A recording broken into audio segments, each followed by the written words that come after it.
తంగడాకి ఇక్కడే దొరికింది.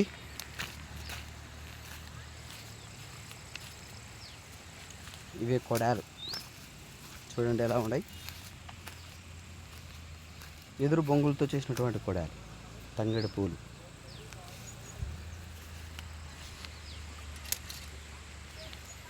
బేడ్సెలు తినాలంటే అప్పుడప్పుడు ఈ రిస్క్ చేయాల్సిందే, తప్పదు. ఇదొక సరదా. మనం ఇలాగే వెళ్తే గుంత వస్తుంది. చూడండి మన అన్న ఎలా విరుస్తున్నాడు, రుమాలు కట్టినాడు. ఈరోజు ఎన్ని చేపలు ఎన్ని కిందలు పడుతుంది. అలా వంకలు వారుతున్నాయి కదా, కనపడుతున్నాయి నీళ్ళు. కొంచెం సాయంత్రం అయింది కదా, సూర్యుడు కూడా లేడు, పొద్దు మునిగింది, అందుకే సరిగా కనపడుతుండవు. కొంచెం దగ్గర పోతా, ఏమనుకోదండి. ఇటు నుండి జారిపడ్డానంటే మూతి పనులు రాళ్ళు పడే అవకాశాలు ఉంటాయి కాబట్టి కొంచెం నిదానంగా వెళ్ళాలి.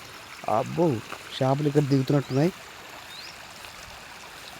మనం ఇలాంటి ప్లేసుల్లో కొడాలు అమరుస్తారనమాట. ఇది కొడమ అమర్చడానికి చాలా మంచి ప్లేస్. ఇది బ్యాక్ పోకుంది ఇది. Right, okay.